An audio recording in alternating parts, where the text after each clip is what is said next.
mes amis, je vous montre deux manières pour mirer vos œufs et savoir s'ils sont toujours viables quand ils deviennent opaques. Quand ils deviennent opaques ici, voilà, donc ils sont pas loin de l'éclosion, la lumière ne pénètre plus dans les œufs, donc on ne peut plus mirer et voir en fait le développement de l'embryon.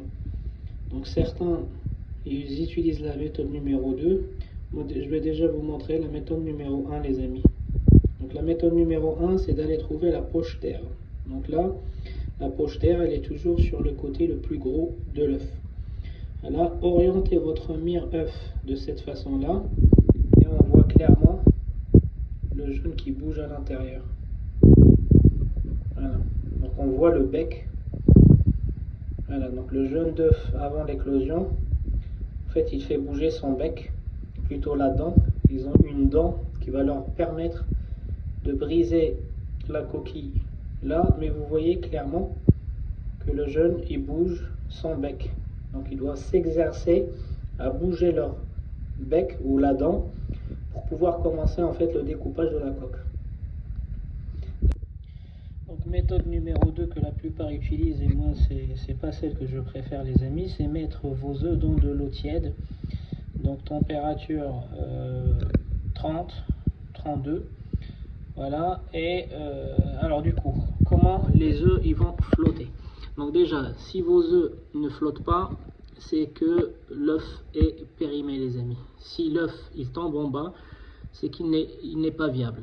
Donc vous pouvez déjà le sortir et que vous auriez dû le voir déjà dans un mirage normal. D'accord? Donc pourquoi la pointe vers le bas et la partie la plus épaisse de l'œuf vers le haut? Tout simplement parce que c'est une bouée. La poche d'air c'est une bouée, c'est la bouteille d'oxygène, et la poche d'air ne change jamais de côté. Donc certains se trompent tout le temps, ils essaient de mélanger en fait les informations scientifiques. La poche d'air elle est collée dans cette partie là, la partie la plus épaisse, c'est là où il y a la tête et le bec, plutôt la dent du petit.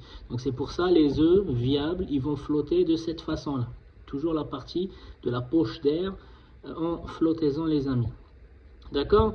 Donc ensuite la deuxième méthode, ceux qui ont du mal en fait à mirer et voir la dent du petit qui bouge, vous voyez comment cet œuf là il bouge là, vous voyez là on est sur un support clair et vous voyez comment il bouge. Celui-ci aussi, on va regarder parmi ces trois là lequel il va bouger. Donc vous voyez que les trois ils bougent. Voilà, il faut vraiment avoir un œil précis parce que vous regardez comment il bouge doucement. D'accord?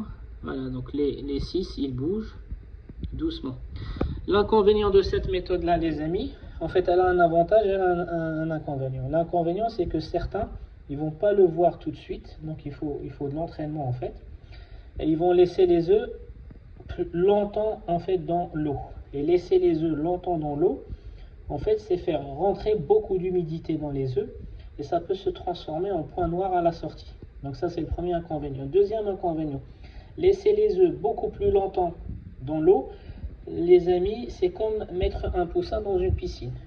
Donc il suffit que l'œuf a des micros, en fait ça on le fait surtout les 2 derniers jours avant l'éclosion.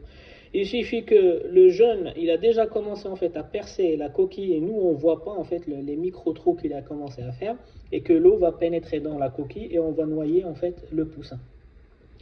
Donc moi avant de faire ça, maintenant je n'utilise plus en fait cette technique là, j'utilise surtout la technique de la précision. Donc je mire côté poche d'air et je vois que le jaune il fait bouger son bec. Et si j'arrive pas à le voir 2 jours avant l'éclosion, bah une journée, la veille de l'éclosion, on le voit vraiment bien parce qu'il a déjà percé la membrane.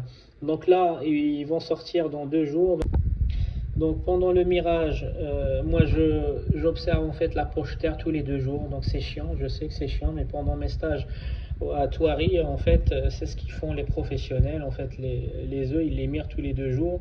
Et ils mettent en fait un trait de crayon parce que la poche d'air, elle est petite au départ. Et plus on s'approche vers l'éclosion et que le développement de l'embryon se fait en bonne condition, la poche d'air, elle va grandir jusqu'à ce qu'elle arrive en fait à 1/3 de l'œuf. Mais toujours côté épais, les amis.